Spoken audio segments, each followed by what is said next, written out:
Bonjour, je vais poursuivre l'étude sur le livre de Révélation. Nous étions rendus à Révélation chapitre 2 et nous avions vu l'église d'Éphèse. J'avais terminé avec l'église d'Éphèse. Donc, je vais poursuivre avec la deuxième église qui est l'église de Smyrne. Donc, le verset 8, Révélation chapitre 2, verset 8. Et à l'ange de l'église à Smyrne écrit, « Ces choses dit le premier et le dernier, lequel était mort et est vivant. » Smyrne, ça veut dire myrrhe. Myrrhe, c'était l'élément qui était utilisé pour embaumer les morts. Donc, ça devrait vous donner une idée que c'était une église qui était grandement persécutée durant la période de l'histoire. Et ce qui est intéressant au verset 8, encore une fois, c'est qu'on revoit encore une fois l'expression « le premier et le dernier ». Donc, évidemment, le premier, c'est le Seigneur Jésus-Christ, c'est Dieu Tout-Puissant. Et le dernier, c'est bien évident que c'est le Seigneur Jésus-Christ aussi. Et comme je vous ai répété dans des vidéos précédentes, c'est que cette expression-là est utilisée pour Jéhovah de l'Ancien Testament, celui qu'on appelle l'Éternel. Donc, c'est une preuve, encore une fois, que le Jéhovah de l'Ancien Testament, l'Éternel, est le Seigneur Jésus-Christ. Et on va le voir dans Ésaïe chapitre 44, verset 6. « Ainsi dit le Seigneur, le roi d'Israël et son Rédempteur, le Seigneur des armées, je suis le premier et je suis le dernier, et hormis moi, il n'y a pas de Dieu. » Donc, s'il n'y a pas d'autre Dieu que Jéhovah de l'Ancien Testament, et qu'il est le premier et le dernier, et que le Seigneur Jésus-Christ affirme encore une fois qu'il est le premier et le dernier, il ne peut pas y avoir deux premiers, il ne peut pas y avoir deux derniers. Donc, cela prouve que le Seigneur Jésus-Christ est Dieu. On le voit dans Révélation chapitre 1, verset 18. Ça dit « Je suis celui qui vit et qui était mort, et voici je suis vivant, à toujours amen, j'ai les clés de l'enfer et de la mort. » Parce que encore une fois, le Seigneur Jésus-Christ au verset 8 va dire « lequel était mort et est vivant ». La résurrection de Christ, sans la résurrection de Christ, il n'y a pas de fondation pour la chrétienté. La fondation pour la chrétienté, c'est le fait que le Seigneur Jésus-Christ est ressuscité d'entre les morts. C'est pour ça qu'il peut affirmer qu'il a les clés de la mort et de l'enfer. Non seulement de la mort, mais aussi de l'enfer, parce que le Seigneur Jésus-Christ est allé déposer nos péchés de l'enfer. Il y a beaucoup de gens qui disent que le Christ n'est pas descendu dans les profondeurs de l'enfer, mais c'est pas la vérité, et on le voit dans le livre d'Éphésiens. Et peut-être, je fais des spéculations, peut-être qu'il a fait ça pour montrer au diable qu'il n'avait pas peur de lui, ça on ne sait pas. Aussi peut-être pour montrer au diable qu'il était en contrôle de tout. Donc maintenant, il a les clés de l'enfer et de la mort. Ça veut dire que c'est le Seigneur qui est en contrôle de toutes choses, même de l'enfer présentement. Même si en enfer, il y a des armées, même si en enfer, il y a des anges déchus, et même si en enfer, il y a Satan, le Seigneur est en contrôle car il a les clés de l'enfer. Romains chapitre 6, verset 11. « De même comptez-vous aussi vous-même à être en effet mort au péché, mais vivant à Dieu par le moyen de Jésus-Christ, notre Sauveur. » Donc, le Seigneur Jésus était mort, maintenant il est vivant. C'est pour ça que lorsque vous faites l'expérience de la nouvelle naissance, vous mourrez à vous-même, vous mourrez face au péché, mais maintenant vous êtes vivant par le moyen du Seigneur Jésus-Christ. Est-ce que ça veut dire que parce que vous êtes mort au péché, que vous n'êtes plus pécheur et que ne vous pécherez plus? Ça ne veut pas dire ça. Il y a beaucoup de chrétiens qui disent que lorsque tu fais l'expérience de la nouvelle naissance, que tu ne vas plus jamais pécher. Et c'est pas la vérité. La vérité, c'est que le péché habite encore dans ma chair. Paul, il le déclare fermement dans Romains chapitre 7. Il dit « À l'intérieur de moi, il n'y a rien de bon. » Il dit « Maudit, malheur à ce que je suis. » Parce qu'il dit « J'ai la volonté de faire le bien, mais je fais le mal que je ne veux pas faire. Car le péché habite en moi. » Donc, parce qu'on est mort face au péché et que nous sommes vivants à Dieu par le moyen de Jésus-Christ, c'est que, oui, votre chair est toujours sujette au péché, mais votre âme, elle est protégée par le Saint-Esprit. Donc, le péché ne peut plus affecter votre âme. C'est pour ça que l'on parle souvent de la sécurité éternelle pour expliquer qu'une fois que tu es sauvé, tu ne peux pas perdre ton salut parce que peu importe le nombre de péchés que tu vas faire, le péché ne pourra jamais atteindre votre âme. Votre âme est sécurisée par le Saint-Esprit. Par contre, votre chair est toujours sujette au péché. Et si vous décidez, après être sauvé, de vous laisser aller dans le péché, Corinthiens l'explique clairement que certaines personnes, leur chair a été donnée à Satan pour qu'il meure plus rapidement afin qu'il ne blasphème pas Dieu. Et c'est ça qui arrive à un chrétien qui vit dans le péché. Le Seigneur va tout simplement raccourcir sa vie parce que c'est un mauvais témoignage pour le Seigneur. Donc, verset 9, « Je connais tes œuvres et ta tribulation et ta pauvreté, mais tu es riche. Et je connais le blasphème de ceux qui disent qu'ils sont juifs et ne le sont pas, mais sont de la synagogue de Satan. » Donc, l'église de Smyrne, c'est une église qui était pauvre, mais le Seigneur la voyait riche. Voyez-vous le contraste avec l'église de Laodicée, qui est une église riche, mais que le Seigneur dit « Tu es pauvre et je vois ta nudité. » Donc, la manière que le Seigneur voit les choses, c'est pas la même manière que les chrétiens percevons les choses. Donc, l'église de Smyrne, c'est une église qui était pauvre. C'est probablement le genre d'église que vous rentrez à l'intérieur puis vous vous dites « Ça ne m'intéresse pas de retourner dans cette église-là parce que l'église est pauvre, ça fait pitié, c'est en lambeaux. » Mais c'est pas ça que le Seigneur voyait dans cette église-là. Le Seigneur voyait le potentiel en elle. Il voyait le fait que c'était une église pauvre, mais que c'était une église qui avait un zèle pour le Seigneur.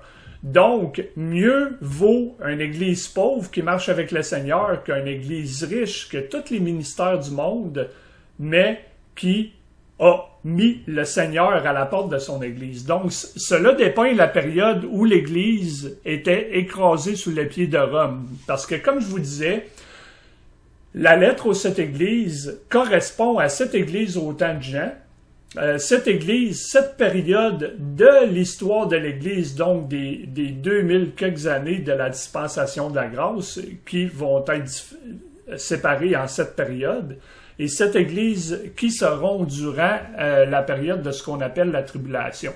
Donc, la période de la dispensation de la grâce qui est séparée en 7, la deuxième période est appelée la période de l'église de Smyrne, et durant ce temps, cette église-là était persécutée par Rome.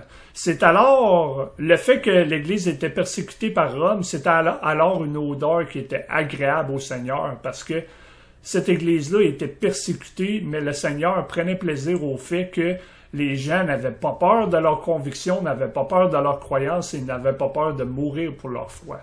Donc, cela décrit l'époque où l'Église était haïe, interdite et persécutée. Durant le COVID, les églises ont été interdites par le gouvernement et peut-être je vais faire une émission là-dessus un jour sur le COVID et les gens n'avaient même pas le courage d'aller à l'église ou de garder leur église ouverte ou de se tenir pour le Seigneur durant cette période-là.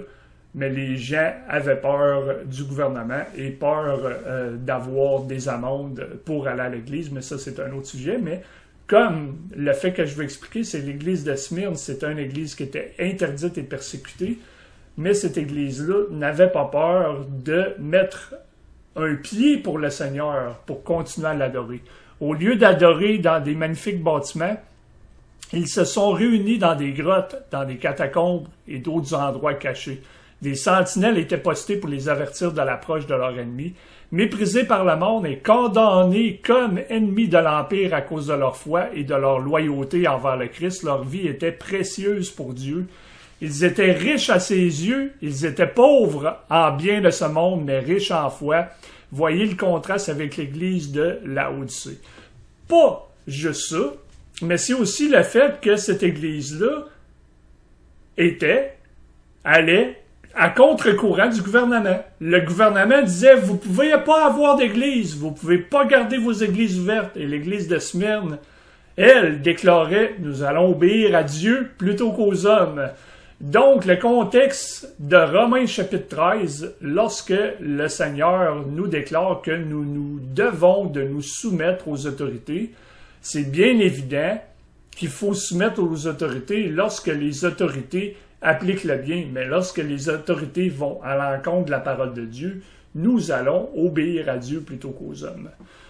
Et pas juste ça, le verset 9 dit « Et je connais le blasphème de ceux qui se disent juifs et ne le sont pas. » Pour beaucoup, présentement, l'Église dont je fais partie a remplacé les Juifs.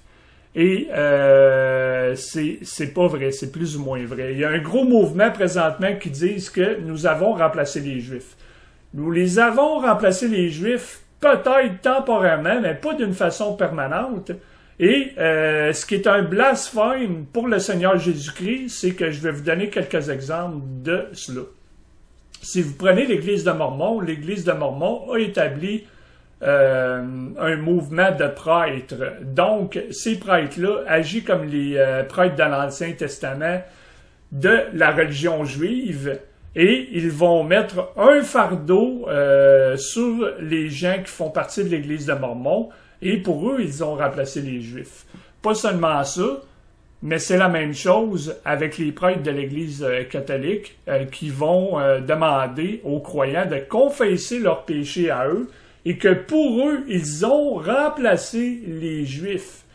Et vous voyez ça dans beaucoup de mouvements. Mais les Juifs n'ont pas perdu leur place. Présentement, nous sommes dans ce qu'on appelle la période de l'Église. Donc, le Seigneur a placé de côté temporairement les Juifs, mais lorsque l'enlèvement de l'Église se produira, le Seigneur fera affaire à nouveau avec les Juifs et les Juifs reprendront leur place. Verset 10. Ne crains aucune des choses dont tu souffriras. Voici le diable jettera quelques-uns d'entre vous en prison, afin que vous soyez éprouvés, et vous aurez 10 jours de tribulation. Sois fidèle jusqu'à la mort, et je te donnerai une couronne de vie. Donc, comme je vous expliquais, c'est cette Église aussi qui seront durant la tribulation. Donc, c'est de la doctrine pour l'Église qui sera dans la tribulation. Et la preuve en est ceci, c'est que le verset dit « Sois fidèle jusqu'à la mort et je te donnerai une couronne de vie ». Donc, pour avoir la vie, pour avoir la couronne de la vie éternelle, ils devront être fidèles jusqu'à la mort. Donc, ils devront faire des œuvres. Ce qui est complètement contraire à l'évangile de Paul pour nous, chrétiens, en 2022. J'ai pas à endurer jusqu'à la mort pour obtenir la vie éternelle, parce que la vie éternelle, je l'ai obtenue dans le Seigneur Jésus-Christ.